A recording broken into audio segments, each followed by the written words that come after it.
Mes chers collègues, une voix qui, ça ne vous étonnera pas, sera sans doute discordante par rapport à celle que nous venons d'entendre. Vous nous appelez, Monsieur le Président, à un vœu pour un budget juste.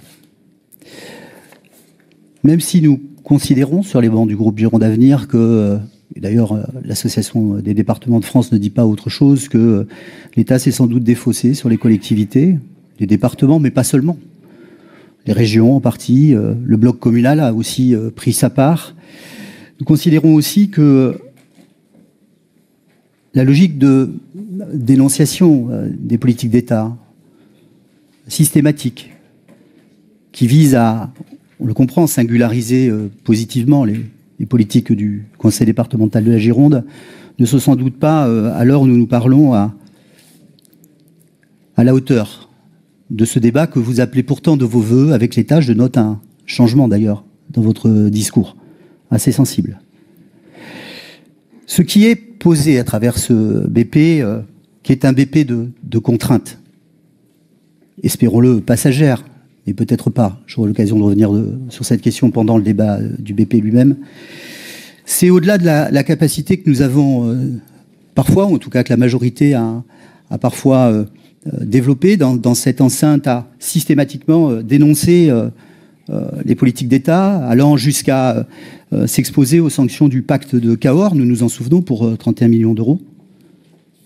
Eh bien, au-delà de ça, c'est la capacité qui est la nôtre à réinterroger nos politiques publiques. Et je suis désolé, mais c'est le jeu de la démocratie que de le dire ainsi, sans agressivité, avec respect, mais je suis désolé de dire que je ne partage pas, et ça ne vous surprendra pas, le propos notamment de Célia Monseigne. Je prends votre propos, chers collègues, parce que c'est celui sur lequel je vais m'appuyer. J'aurais pu dire aussi que je ne partageais pas les propos de notre collègue du groupe écologiste, si prompt à s'émouvoir, mais qu'on a un peu moins entendu s'émouvoir à propos de la France insoumise lorsque les leaders de FMI, de LFI, pardon, c'est le grand capital.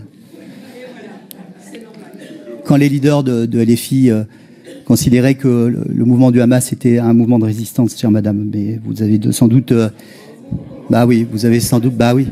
Bah si, j'y vais, parce que... Donc sur ce budget, ce qui est posé comme question, très clairement, au-delà de l'incantation sur la nécessité des politiques volontaristes du département, qu'on peut entendre, c'est l'évaluation des politiques publiques. L'évaluation des politiques publiques volontaristes du Conseil départemental. Car on ne peut pas, dans le même mouvement, Monsieur le Président, souhaiter un budget juste en dénonçant ou en matérialisant les désengagements de l'État, et de l'autre, ne pas avoir nous-mêmes la capacité, en toute transparence, à chiffrer précisément, très précisément, c'est ce que nous souhaitons, l'ensemble des politiques volontaristes de solidarité du département. Sans doute, beaucoup d'entre elles sont utiles, sans doute. Mais combien coûtent-elles? A-t-on réellement mesuré leur impact, mesure par mesure, alors même qu'elles sont imbriquées, intriquées, extrêmement serrées avec les mesures de droit commun? Voilà ce que je voulais dire en exergue à nos échanges.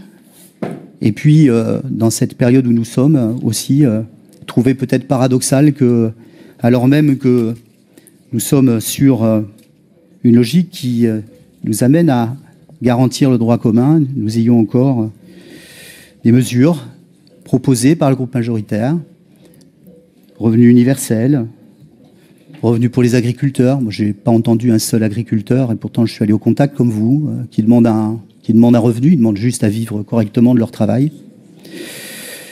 Sécurité sociale alimentaire, bref, un certain nombre de nouvelles politiques de dépenses volontaristes. Donc, transparence pour un budget juste, si tel est le souhait de la majorité, mais transparence.